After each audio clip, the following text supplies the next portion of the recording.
شوف، من لا يشكر الناس لا يشكر الله عز وجل. أنا اليوم قاعد في الاستديو معك بفضل الله ثم الجماهير نادي الأهلي. نعم. أنا حبيتهم لأني والله الكومنتات والتعليقات يا رجل 600,000 إضافة في السوشيال ميديا، الفيديوهات طارت 10 و15 مليون، ما شفتش كومنت سلبي، كومنت واحد سلبي ولا من نادي منافس ولا من الزملكاويه أبدا. ده انت قلت كلام يزعل الزمالك. والله الجميع بنحبك، انت ولدنا، انت بتتكلم مصري اكتر من المصريين.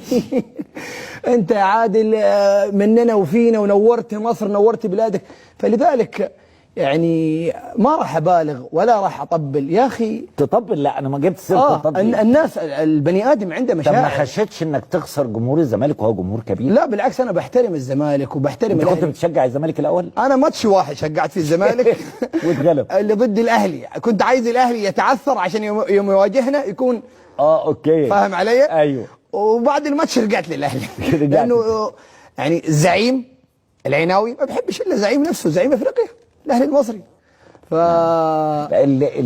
في الامارات بيحبوا الاهلي اكتر ولا الزمالك اكتر؟ اللي انا بعرفه والناس اللي قريبه مني بيحبوا الاهلي. الاهلي نادي القرن. نعم. الاهلي فريق عظيم والله، وفريق كبير وجمهوره. شوف، الشهره في مصر اصعب من اي بلد. انت بتتكلم فوق 100 مليون نسمه، ان حبوك رفعوك وخلوك مصيد. نعم.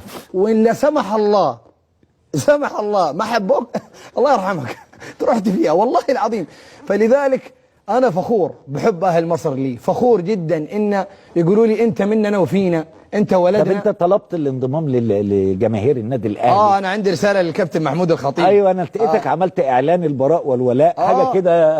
انا اشتريت التيشيرت واشتريت الشال، وعايز اقول للكابتن محمود الخطيب امسي عليك وعلى اداره نادي الاهلي، فريق يحترم تحت قيادتك، فريق يعني جبار، جماهير وكيان عظيم. يسعدني ويشرفني اني اكون انضم الى كتيبه نادي الاهلي. وما تنساش العضويه، عايز عضويه عشان احضر كل ماتش. ادفع يا حبيبي، ادفع.